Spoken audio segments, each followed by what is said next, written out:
இயேசுவின் நாமத்தில் உங்களை வாழ்த்துகிறேன். பாருங்க, சங்கீதம் 31:14 தாவீது பக்தன் சொல்லுகிற வார்த்தை, நீரே என் தேவன் என்று சொல்லுகிறார். யா மை காட், நீரே என் தேவன். தாவீது சொல்லுகிற வார்த்தை நீர் என் தேவன் என்று சொல்லலை, நீரே என் தேவன், நீரே என் தேவன். இதற்கு எந்த ஒரு ஆல்டர்னேட்டிவே இல்லை, இதற்கு எந்த ஒரு கடவுளும் இல்லை. மற்ற ஜனங்களை பார்க்கும்போது இந்த கடவுளை நம்புவாங்க, இது செய்யலன்னு அடுத்த கடவுள், அடுத்த நம்பிக்கை, அடுத்த நம்பிக்கை, அடுத்த நம்பிக்கை. அப்படி அல்ல, ஒரே நம்பிக்கை தான், நீரே என் தேவன். நான் ஜெபிக்கும்படியாய் அநேக நண்பர் வீட்டுக்கு நான் போவேன். அப்பொழுது எல்லா கடவுள் என்று சொல்லப்படுகிற எல்லாருடைய போட்டோ வச்சு, இயேசுவினுடைய போட்டோ வச்சிருப்பாங்க. அப்ப அங்க சொல்லுவாங்க, நாங்களும் இயேசுவை கும்பிடுறோம், நாங்களும் எல்லாரும் கும்பிடுறோம், இயேசுவையும் கும்பிடுறோம், அந்த நம்பிக்கை எங்களுக்கு இருக்குன்னு சொல்லுவாங்க.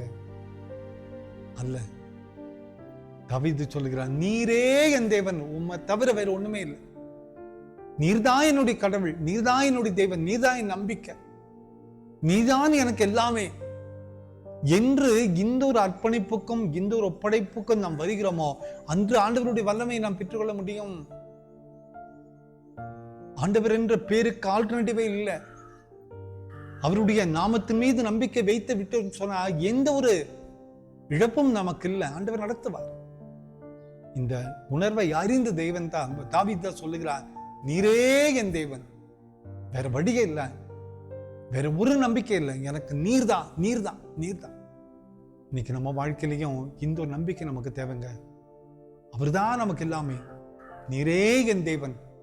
நாம் ஜெபிக்கிற ஜெபமும் இப்படிப்பட்ட ஜெபமாய் இருக்க வேண்டும். நீரே என் தேவன், நீரே என்ன நடத்தும், நீரே என்ன சுமந்து கொள்ளும், நீரே என்ன பாதுகாத்துக் கொள்ளும், நீர்தான், நீர்தான், வேற ஆல்டர்னேட்டிவே இல்லை, உண்மைதான் நான் பிடிப்பேன், உண்மைதான் நான் நம்புவேன். இந்த ஒப்படைப்போடு நம்ம இருந்துட்டோம் சொன்னா நிச்சயமா எப்படிப்பட்ட சூழ்நிலைகள் நம்ம எதிர்த்து வந்தாலும் கூட தாண்டி செல்லக்கூடிய வழியை ஆண்டவர் திறந்து விடுவார். தாண்டி வந்துருவோம், நம்மை நடத்திடுவோம். சுகவீனத்தோடு, பாரத்தோடு, கண்ணீரோடு, கவலையோடு இருக்கீங்களா? நீரே என் தேவன் என்று ஜெபம் பண்ணுங்க. அந்த வல்லமையான வார்த்தைகள் நமக்கு புதிய வழியை காட்டிவிடும். கவலைப்படாதிருங்கள், நீரே என் தேவன் என்று சொல்லி ஜெபிக்கலாம். ஆண்டவர் நம்பிக்கை தந்து நம்மை விடுவிப்பார். ஜெபம் பண்ணலாமா? அன்பின் ஆண்டவரே, இந்த செய்தி கேட்டுக்கொண்டிருக்கிற ஒவ்வொருவருடைய வாழ்க்கையிலும் அற்புதங்கள் நடக்கட்டும் அப்பா. நீரே என் தேவன் அப்பா, வேற வழியே இல்லை, நீர்தான் என்னுடைய தேவன், என்னை நீர் வழிநடத்துவீர் நம்புகிறோம். இந்த செய்தியை கேட்டுக்கொண்டிருக்கிற ஒவ்வொருவருடைய வாழ்க்கையிலையும் நீர் அற்புதங்களை செய்யும் அப்பா, நீரே அற்புதங்களை செய்யணும் அப்பா, வேற வழியில் ஆண்டவரே, நீரே அற்புதங்களை செய்யணும். ஒரு சமாதானத்தை கணக்கில் வச்சு இயேசுவின் மூலம் ஜெபங்கள் எங்கள் நல்ல பிதாவே, ஆமேன், ஆமேன்.